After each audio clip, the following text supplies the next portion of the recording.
Hello, everyone, and welcome to Module 7. This part of the module, we're going to talk about agents and whether a student athlete should or should not get an agent to represent them in their NIL deals. Okay, so the first thing, what is the purpose of an agent? All right, that's the big question. What is the purpose of an agent? What do they actually do? What does he or she actually do?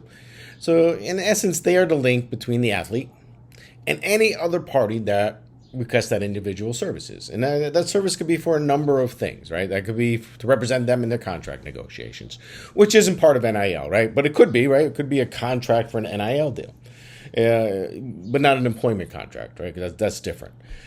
Seek endorsement deals, personality marketing, possibly even help them with their financial planning and their financial management, help them with any tax or estate planning, and maybe sometimes even an agent helps the athlete protect their copyrights, right? Protect their trademarks. How do you go about doing that? All right, so the role of the agent is the link between the athlete and any other service that wants to use them. They help them with their contract negotiations. They help them seek endorsement opportunities and other personality marketing opportunities that are out there. And when I say personality marketing, I'm talking about, getting money for going to an autograph signing, getting some kind of gift or some kind of in-kind product for going to a car dealership and just sitting there for an hour meeting and greeting people. Okay, so the purpose of the agent, the role of the agent. So you need to decide as a student athlete whether you want someone like this to help you in your NIL endeavors, right? But you got to understand that the agents are going to take a fee for this, right? They're going to take a fee.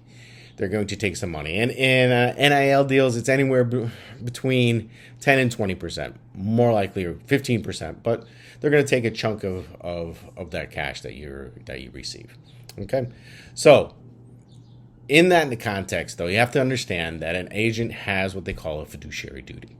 All right, and you've probably never heard of this term before unless you're taking sports law, but basically, first, fiduciary duty means that an agent has to act with the highest degree of honesty and loyalty towards their client. Right? They always have to work in the best interest of their client. Right? They have a duty of faith, trust, and candor. Right? You have to work in the best interest of your client at all times. If you don't, if you do what's in your best interest first, then that agent has breached their fiduciary duty, and that's big. That's important, right? So you want to make sure if you're working with an agent that they are always doing what's in your best interest, not in their own interest or their agency's best interest. Fair enough. All right. So, and how you kind of calculate this and how you kind of figure this out. All right, agents need to be regulated. All right, so there's different ways. So you need to make sure if you get an agent that they are licensed. All right, right now, roughly 40 states require agents to be licensed, and they have to pay an annual fee anywhere from $20 to $2,500, depending on the state. And on Canvas, I put a list of states and what the requirements are for that agent in order to practice in that state or in order to represent athletes in that state. All right. Some states even require that agent to be bonded and insured. Texas is one of those. All right. So we're here in New York. So if you want to be represented by an agent, you need to make sure that that agent is licensed here in the state of New York. All right. Also, there's this law out there, right, federal law called SPARTA, Sport Agent Responsibility and Trust Act. All right. So all agents need to follow, not saying that they do, need to follow the Sport Agency Responsibility and Trust Act, the SPARTA Act, which makes it unlawful for an agent to provide a student athlete with false or misleading information, promises, or representations, or anything of value. All right, so you got to break that down. So an agent can't mislead you, can't tell you false information. All right, they can't promise you certain things that they can't deliver on. Right? This doesn't mean that they're not going to say, hey, I'm going to work towards getting you this. If that's the case, that's fine. But they can't say, well, you're going to get this.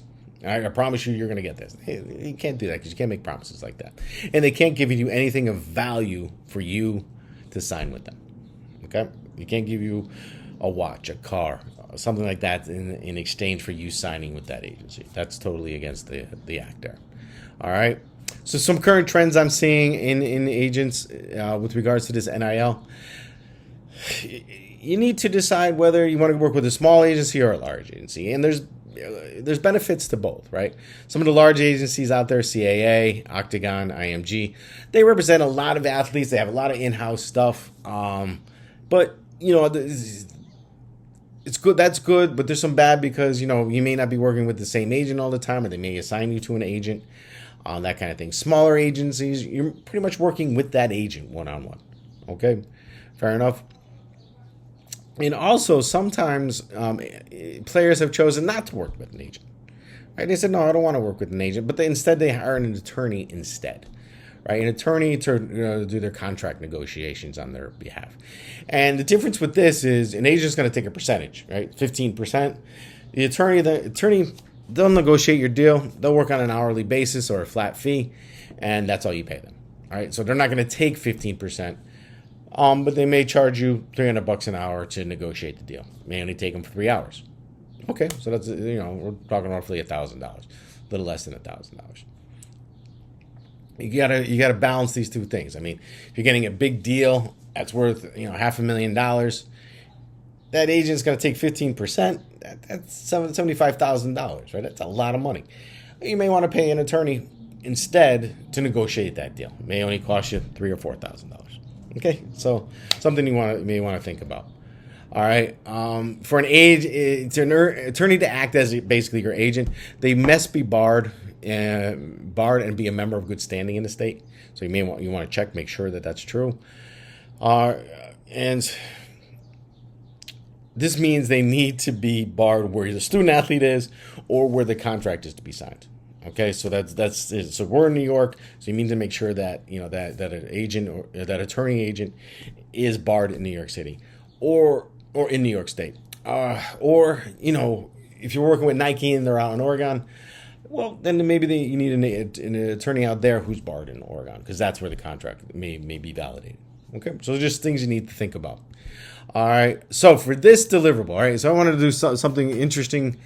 Something different. So for this module, I want you to think about this, right? And just give me what your opinion is on this. All right. So let's say you're an athlete and the brand gives you two different deals. One is a $15 million contract. All right, $3 million a year for 5 years. Not bad, right? And they say, well, an option would be we're going to give you $14 million.